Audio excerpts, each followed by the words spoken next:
So we've got the new Roland GAIA 2 on deck today, a follow-up to the OG GAIA, 13 years in the making, so a long wait for this update. It is basically an entirely new synth. We've got a 3 oscillator sound engine now with a wavetable oscillator. Now got a screen, we've got this XY touch pad, we've got a proper sequencer on here, we've got all these creative effects. And you can even load in some of Roland's models of their classic analog synths. So it ships with this SH101 model and sounds lovely to my ears.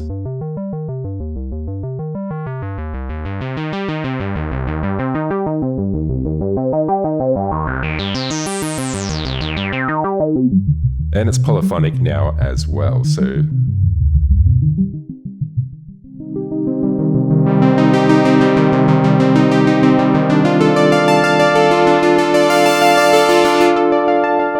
yeah, it sounds really, really nice, and you will be able to purchase additional models from Roland and load them onto this machine and have them all loaded in simultaneously, just selected from this menu here.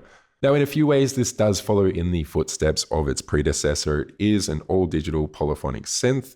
It is ideal for performers who don't need a huge key bed but want really nice full-size keys, and dedicated buttons for presets as well all along here. So that's essential for on-stage use as far as I'm concerned. And also a really nice hands-on interface. If I could design my perfect synth UI, it would basically be this.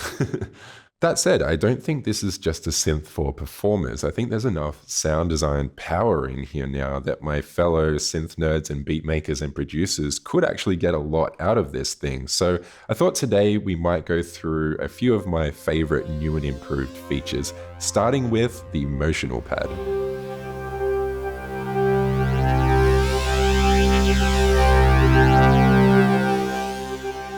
So the Motional Pad is a really fun addition to this synth. By default, when you initialize a patch, it is routed to the cutoff and resonance of your filter. So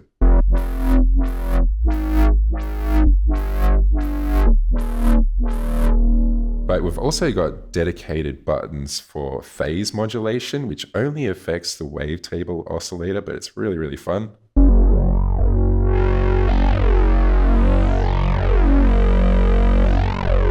Then we've also got shape mod, and shape mod is more like a shaped distortion, I think. And you can actually load in shape modulation tables. So there's 16 options here for you to choose from. Let's try out one of these wilder looking ones.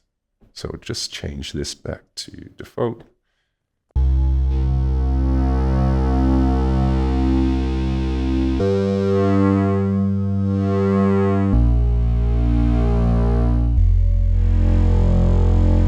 So yeah, really fun ways to twist your wave shapes, but it doesn't end there because you can actually record your movement on the pad. So hit record.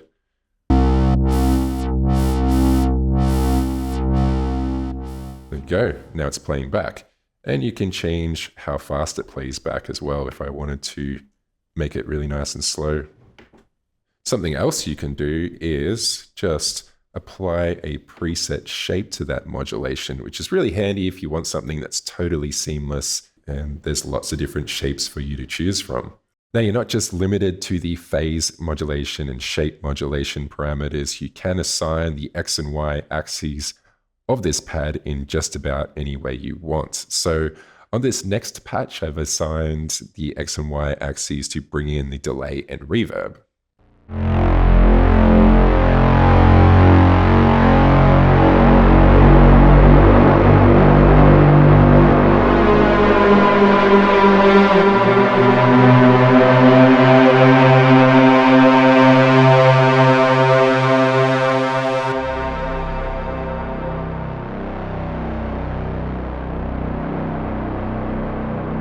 Look, I'll be honest, I was just really happy with that patch and really wanted to play it.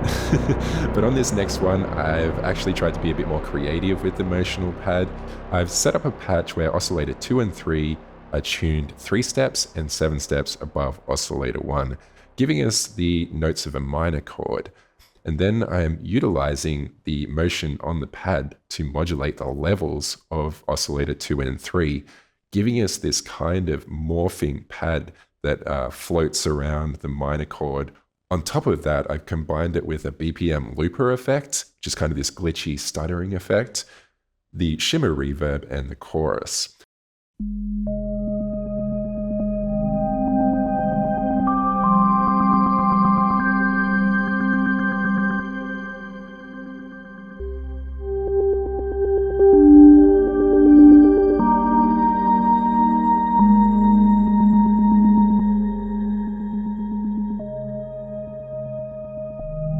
Yeah, I think that's a really beautiful sound, that one. I was really happy with that patch as well.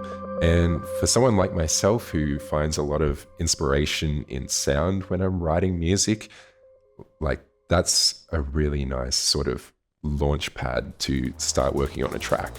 So a lot to explore in the Motional Pad. It's really, really capable, but let's keep things moving. The next thing I want to talk about is the Modulation Step Sequencer.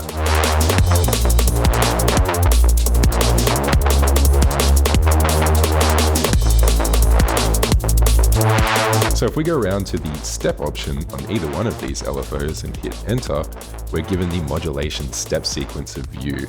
And this is one that I've already come up with.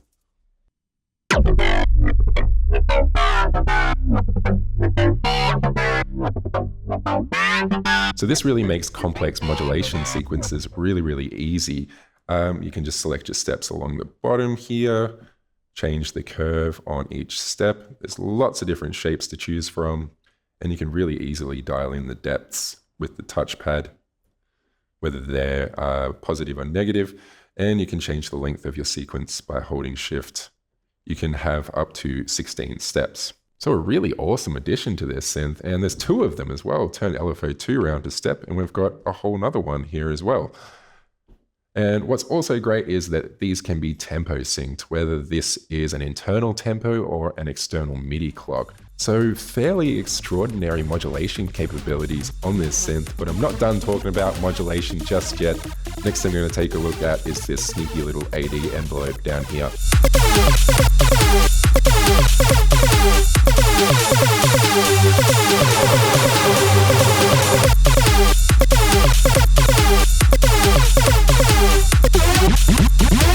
So the Gaia 2 has 3 envelopes and 2 LFOs. These 2 full ADSR envelopes up here are dedicated to the filter and amp. You can't change or add to their modulation destinations, unfortunately. However, this little AD envelope that's hiding in the oscillator section is a lot more flexible. So by default, when you initialize a patch, it routes to oscillator 2 and 3 pitch. So like this. So that's handy for percussive sounds and even those classic Hoover sounds. If we hit sync, we can do our classic sync lead sounds.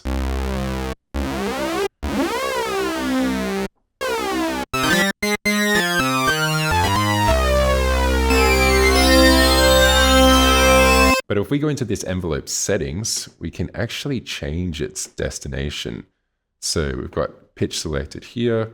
We can do oscillator 1 position, so the wavetable position, oscillator 2 shape, oscillator 3 shape, the phase mod, x-axis, y-axis, and also the shape modulation as well. So that gives us even more things to try in the modulation department, and I utilized that technique of modulating the wavetable position on this next patch and ended it up with this super hectic like wavetable acid patch. Check it out.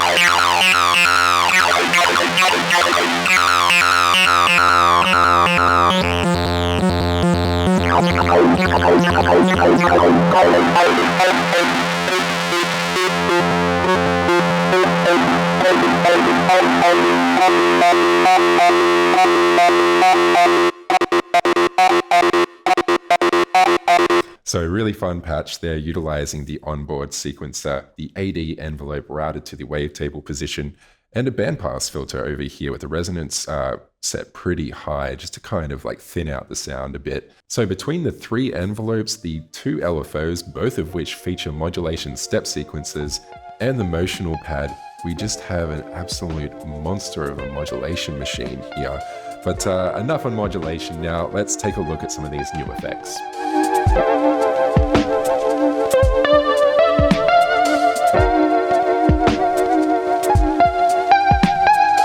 So in the effects department, the Gaia 2 goes way beyond what a synth usually has up its sleeve. We've got the classic reverbs and choruses and delays, but we've also got this multi-effects unit which has heaps of different effects in it. So we definitely don't have time to go through all of these effects, but I will spotlight a couple of my favorites. So we've got the scatter effect that we've seen on some of Roland's other gear.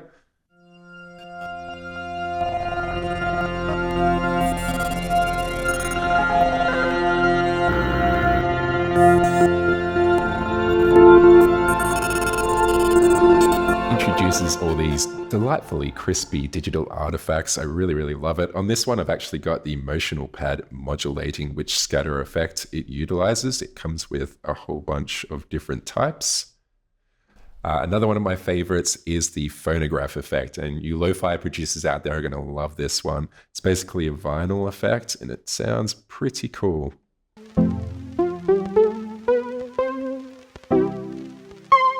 So you can control the noise level, you can control how much of that high end comes through. And lastly, you've got a control over how much of the random vibrato is applied to your signal.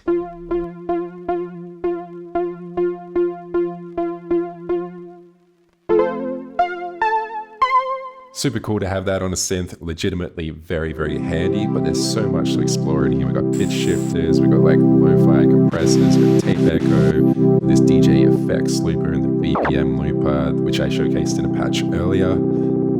Reverse delay, yeah, all sorts of stuff in here. Speaker sim, there's plenty to explore.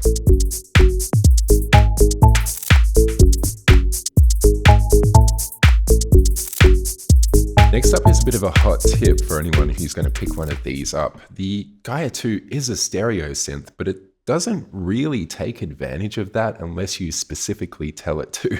So, like, listen to this.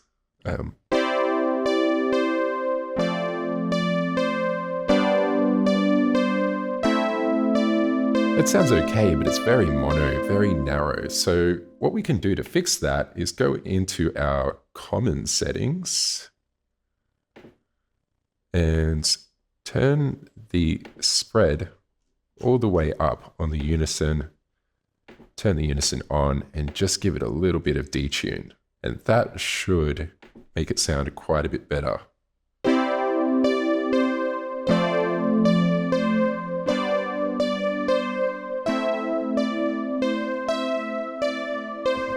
Yeah, so massive difference. Just turn it off again.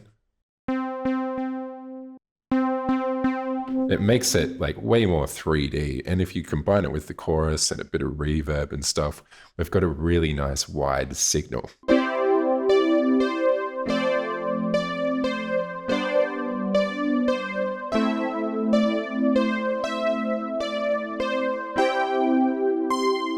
And before we wrap this up, I've got a handful more things that I want to shout out real quick. So we've got cross modulation over here, which is always a lot of fun.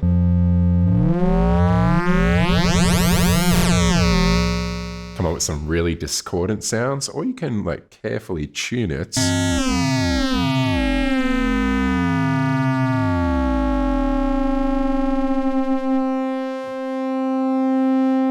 Yeah, that's in tune, pretty much.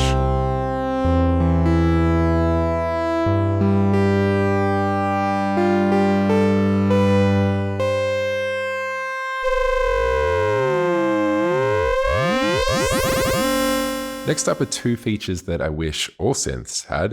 This tone knob on the amplifier, which kind of acts as a one knob EQ.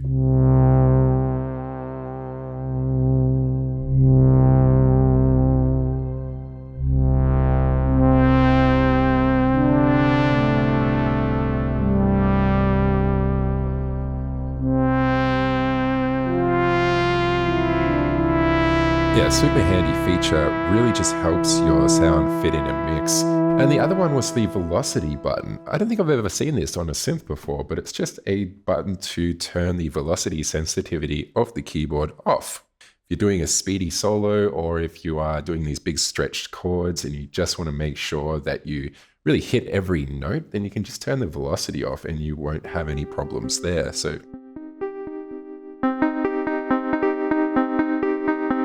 And we've also got USB class compliant audio and MIDI on this thing, which is so good because it means you can plug straight into your phone, your tablet, your laptop, whatever, and you'll be able to get audio out of this thing, whether you've got an audio interface or not.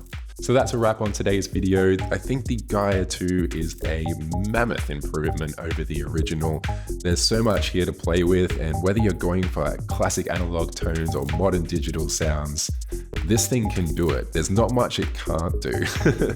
And whether you're adding a synth to an existing synth arsenal or you're looking for your first synth, I think the Gaia 2 is definitely worth a look. These are available to order at storedj.com.au or pop into any of our stores around Australia. And thanks for tuning in. Be sure to hit that subscribe button if you enjoyed the video, and I'll catch you next time.